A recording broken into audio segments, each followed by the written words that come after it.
Ok, étant donné qu'on approche de Hanouka et que vous êtes des Bachourei Yeshiva et que c'est important de savoir ces lois-là par rapport à ce que vous vivez dans la Yeshiva, le Shabbat de Hanouka, vous allez vous faire inviter chez des familles, chez votre famille.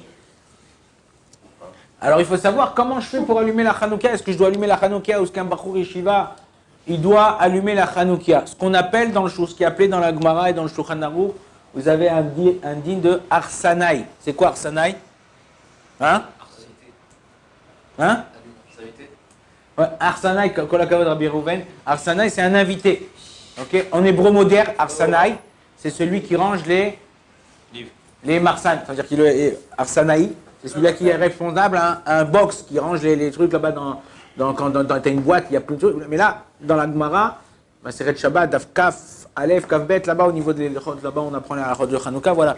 Vous voulez faire un truc comme je vous ai dit ce matin par rapport à la Halacha, prends la Gemara Shabbat, Daf Kaf, Aleph Bet, là-bas on parle des Chod Hanouka, la Gemara commence Maï Hanouka, qu'est-ce que c'est Hanouka? Et au fur et à mesure, il va y avoir plein de, là-bas là tu as plein Aleph Bet Gimel, tu regardes le Nishpat, tu regardes ce dans le Shulchan Aruch, et au fur et à mesure, c'est très facile, elle est assez facile la Gemara. Tu regardes avec Rashi, Tosfot si tu peux, et après tu tombes dans le Shulchan Aruch, tu vas faire un délice. Donc vous avez des dînes de Arsanaï. Quelqu'un qui est invité, en général, comme à l'époque, en tout cas, mais aujourd'hui aussi, vous dépendez de la personne où vous êtes invité. Ok? Tu n'apportes pas quand tu veux rien, tu n'apportes pas ton de Gibag. C'est comme ça on dit de Gibag, ouais, tu n'apportes pas ton truc. Tu arrives, vendredi soir, quand tu arrives chez des gens, tu t'es fait inviter, dis Shabbat, Rovcha, mais on vous trouve des places chez les familles. Ok? Tu arrives. Tu n'apportes pas ta pkela, ton couscous et machin et tout, et tu manges et chacun il mange son truc. Ou tes chalotes, tout ça. Ok? Encore une fois, ça s'appelle dîne de Arsanaï. Maintenant, quand tu es invité, tu dépends de la personne. La même chose quand vous êtes ici à la Yeshiva. La plupart d'entre vous, ce n'est pas vous qui payez la Yeshiva, ok? C'est vos parents qui vous payent chaque mois la Yeshiva. Donc, en général, la Yeshiva vous paye pour étudier, manger, dormir. Ok? Donc, hôtel 5 étoiles, nourri, logé, blanchi. Presque blanchi. Presque blanchi. Presque. Eh. Ilan, Bezrat Hashem, j'espère que tu vas t'engager dans l'armée en Israël. Voilà, les prochaines. Bezrat Hashem, amen. Et tu verras que la Yeshiva, c'était hôtel 5 étoiles par rapport à ce que tu vas vivre là-bas. Les bâtards, c'est comme ça. Pendant un mois, ah ouais, là-bas, là-bas, tu te lèves pas, mon frère, tu fais de la prison. Une fois, deux fois, après 3 fois, tu fais de la prison.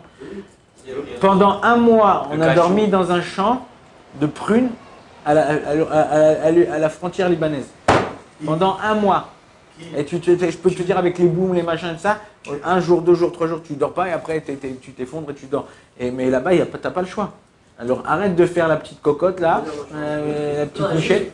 Moi, je me connais. Ok, en te connaissant. Moi, je me connais. Alvaï. Bon, on continue. Chut. Ok.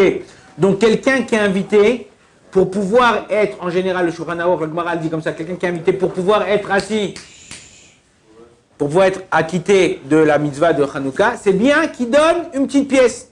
Ça veut dire que quoi? Par exemple, je vais manger chez mon père, on est invité chez mes parents, je vais manger chez lui, maintenant il va allumer vendredi soir la Hanouka, je dis papa tiens, 2 shekels, je m'associe avec toi sur l'huile d'aujourd'hui, et tu m'acquittes en faisant la bracha, il m'acquitte dans un bracha. Non, s'il me dit non mais c'est pas la peine, le cadeau, c'est la famille, ça me fait plaisir.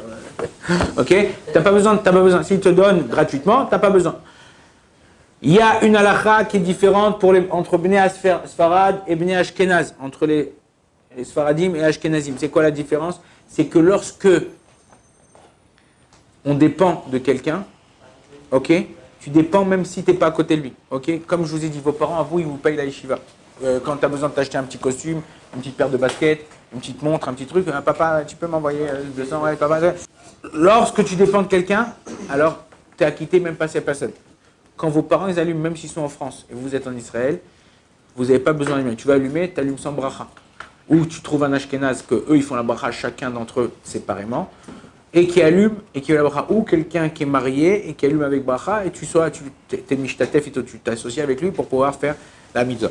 Sinon, vous avez un asfarad, un bachou yeshiva, quelqu'un qui est à l'armée, quelqu'un qui est marié, Katouf ni ner, ish ou beto. Une bougie pour lui et sa famille. Donc quand sa famille est au boulot, quelqu'un qui est au boulot, souvent on nous appelle à chaque fois sur Torah Box, ouais, allô, bonjour, voilà, regardez, moi je quitte le boulot à 20h, mais ma femme elle est à la maison depuis 4h avec les gosses, la tombée de la nuit c'est à 6h, est-ce qu'elle doit m'attendre ou elle ne doit pas m'attendre ou elle allume la bougie à 6h? Les khatrila, tu veux faire bien la mitzvah, tu fais attention quand tu fais rentrer Shabbat. Ouais. Tu dis pas ma femme elle est à l'hôpital, elle vient d'accoucher, elle n'est pas encore rentrée, je fais Shabbat à quelle heure? Ouais, tu fais Shabbat à l'heure où c'est marqué dans le calendrier. Okay, la même chose. Là, quand la tombée de la nuit elle tombe, c'est la mitzvah, la meilleure mitzvah de faire. Tu as une demi-heure, mais c'est la meilleure mitzvah à la truc. Tu sais que tu ne vas pas rentrer dans la demi-heure, dis à ta femme chérie, allume les bougies pour moi. Allume la Hanouka, tu m'acquittes. Ah, mais je suis pas là, j'arrive, les bougies sont à moitié allumées quand je suis arrivé. Ah, d'accord, mais c'est la mitzvah. Les gens, non, ils font les Marocs. Ouais, enfin, il y a ils font les Marocains. Si tu m'attends pas, attention, ils ont le martinier, ils sortent ta ceinture. Ok, Chazvé Shalom. Et tu m'attends pour allumer les bougies, sinon ta.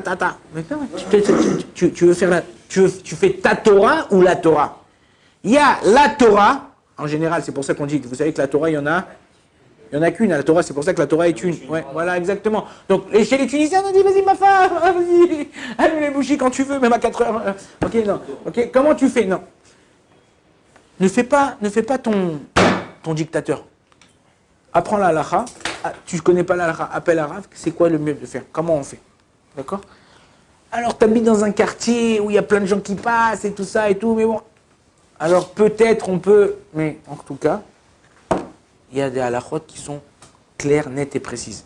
À nous, on terminera, Bezrat Hashem, on verra chaque point pour un Baruch Yeshiva, un soldat, tout ça, comment faire par rapport lorsqu'il est invité ou lorsqu'il est à la Yeshiva. Bon, Adonai Olam, amen.